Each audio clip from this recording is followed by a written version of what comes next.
Halo sobat semua, selamat datang kembali di channel novel kita. Sebelum kita lanjutkan ceritanya ini, ayo jangan lupa subscribe, like, komen, share, dan nyalakan lonceng notifikasinya agar mendapatkan notifikasi video terbaru ketika Mimin upload videonya.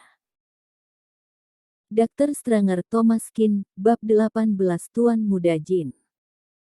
Bagi mereka Thomas Kin meskipun merupakan orang yang baik dan juga memperlakukan mereka dengan baik, akan tetapi saat ini bukanlah waktu yang tepat untuk berpura-pura kuat. Thomas Kin dengan tidak berdaya berkata, Axel Sun sudah pergi. Seketika Melissa Zhu mengerutkan keningnya, matanya memerah dan beberapa tetes air mata pun mengalir turun. Robin Zhu juga menghela nafas. Saat ini satu-satunya harapan adalah semoga Tuan Muda Jin dapat membantunya. Thomas, kedepannya ketika sedang menyebutkan nama Ketua Sun, kamu tidak boleh langsung memanggil namanya. Kamu harus memanggilnya dengan sebutan Tuan. Kamu jangan membuatnya marah hanya karena itu. Robin Zhu mengingatkannya bahwa Ketua Sun adalah orang yang sangat penting, tentu saja tidak sopan jika langsung menyebutkan namanya. Thomas Kin tertegun lalu menganggukkan kepalanya tanpa menjelaskan apapun. Meskipun dia sudah mengatakannya pun, pasti tidak akan ada orang yang percaya padanya. Tiba-tiba terdengar suara ledakan dari kejauhan. Thomas Kin melihat ke arah asal suara. Dia melihat ada 5 helikopter bersenjata terbang ke arah rumah keluarga Qi. Thomas Kin tahu bahwa adik sepengurusan keduanya Juan Wang telah beraksi. Dia menoleh ke arah Melissa Zhu dan berkata, tenang saja, Bibi Wang pasti akan baik-baik saja. Melissa Zhu tersenyum pahit lalu menganggukkan kepalanya, terlihat dengan jelas bahwa dia sedang tidak fokus dan tidak terlalu mempercayai perkataan Thomas Kin.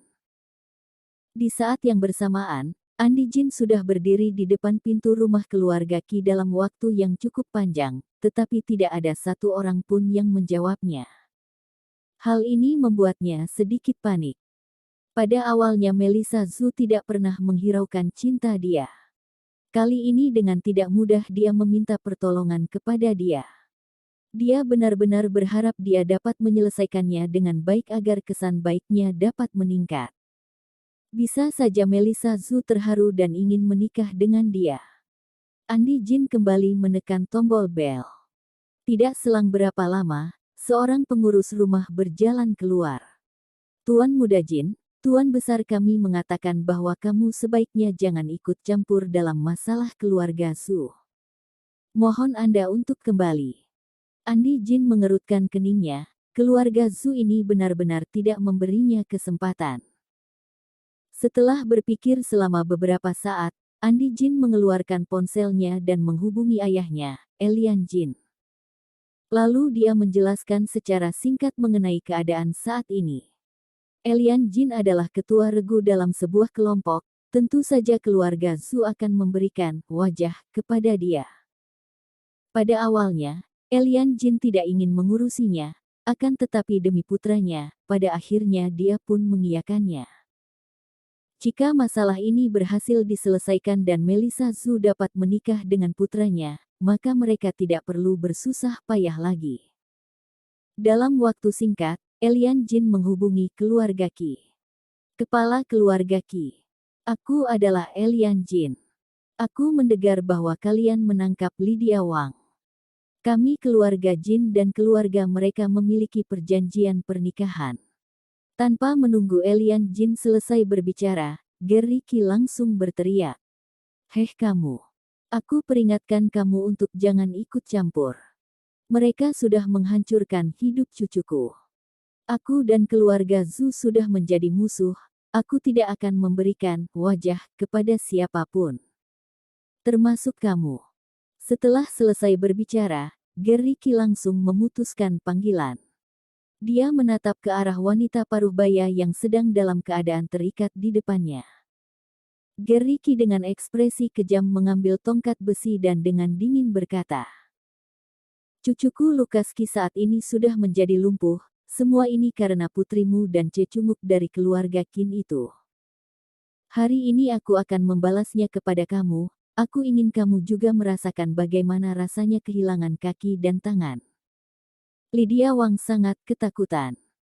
Geriki mengambil tongkat besi dan ketika sudah mau mengenai dia, tiba-tiba terdengar suara yang memekakkan telinga di luar membuatnya berhenti. Duar, duar, duar. Suara itu semakin dekat, Geriki dan yang lain bergegas berjalan keluar dari rumah. Dia melihat 5 helikopter tempur melayang di atas halaman rumah keluarga Qi. Angin kencang membuat mereka tidak dapat membuka mata mereka. Seketika kaki mereka melunak karena mereka sedang berhadapan dengan alat tempur yang sangat besar pada saat ini. Geriki juga tercengang. Dalam waktu singkat, seseorang melompat turun dari dalam helikopter dengan lencana bintang 5 pada pundaknya. Orang itu adalah Juan Wang. Begitu melihat pangkat militer Juan Wang yang ada di pundaknya, kedua kaki Geriki melunak, dia hampir saja berlutut di atas tanah. Dia bergegas memegang kusen pintu agar tidak terjatuh. Apa maksud Anda? Aura membunuh yang keluar dari tubuh Juan Wang terasa sangat kuat, ditambah dengan peringkat bintang 5 yang menakutkan ini, siapa yang bisa tidak gemetar di depannya? Juan Wang dengan dingin berkata, bebaskan dia, jika tidak tanggung sendiri akibatnya. Ketika mendengar kata penutupnya, seketika tubuh Geriki mengigil. Dia tidak akan merasa takut jika orang lain mengatakan kata yang sama. Tetapi ketika mendengar kata-kata tersebut keluar dari mulut Juan Wang, dia merasa bulu kuduknya berdiri semua. Ucapan Juan Wang tidak terdengar sedang main-main. Saat ini ada 5 helikopter yang berada di atas mereka, hanya melambaikan tangannya saja, dia pasti akan meruntuhkan seluruh keluarga Qi. Geriki tidak menyangka, orang sepenting ini akan muncul hanya karena seorang wanita dari keluarga Zhu. Ketika sedang berhadapan dengan Juan Wang, bagaimana mungkin dia memiliki niat untuk melawan?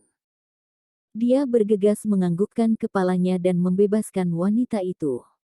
Lydia Wang berjalan keluar dengan kebingungan. Ketika melihat ada helikopter di depannya, dia pun tersentak. Ini semua datang untuk menjemput aku. Ketika Juan Wang melihat Lydia Wang berjalan keluar dengan aman, dia pun bergegas menjemputnya. Ada beberapa helikopter yang berterbangan di atasnya, tentu saja keluarga Qi tidak berani berbuat hal lain. Setelah keluar dari rumah keluarga Qi, Lydia Wang tidak melihat batang hidung Juan Wang, melainkan melihat Andi Jin sedang berdiri di luar. Seketika dia merasa sangat senang. Tuan Muda Jin, kamu yang menolong aku. Andi Jin juga merasa aneh, mengapa tiba-tiba bisa muncul helikopter bersenjata. Apakah ayahnya sudah begitu hebat pada saat ini hingga dapat menggerakkan alat sehebat itu? Iya Bibi Wang, aku memohon ayahku untuk menolong Anda. Syukurlah Anda baik-baik saja. Lydia Wang masih merasa takut hingga saat ini.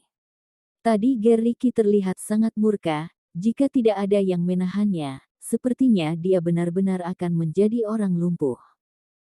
Untung saja Andi Jin datang di saat yang tepat. Tuan Muda Jin, terima kasih banyak.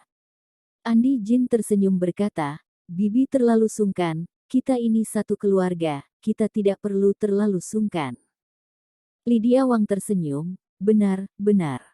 Kedepannya jika Melissa menikah denganmu, maka kamu adalah menantuku. Maka kita adalah satu keluarga. Andi Jin juga merasa senang, kelihatannya sebentar lagi dia akan berhasil mendapatkan Melissa Zhu. Ketika Melissa Zhu sedang panik di dalam rumah, setelah Thomas Qin mendapatkan panggilan dari Juan Wang, dia berkata, Melissa kamu sudah dapat tenang, Bibi Wang sudah terselamatkan. Melissa Zhu tertegun, bagaimana kamu mengetahuinya? Baru saja Thomas Qin ingin berbicara, Lydia Wang dan Andi Jin sudah berjalan masuk. Ibu. Satu keluarga itu saling memeluk dan menangis. Ibu bagaimana caramu untuk keluar? Lydia Wang berkata, semua ini berkat Tuan Muda Jin. Tuan Muda Jin meminta pertolongan kepada ayahnya, bahkan dia menggunakan helikopter untuk menyelamatkan aku. Melissa Zhu sedikit terkejut. Pada awalnya dia meminta bantuan Andi Jin itu hanya untuk mencoba-coba, dia tidak menyangka dia akan berhasil menyelamatkannya. Tuan Muda Jin, benar kamu yang membantunya.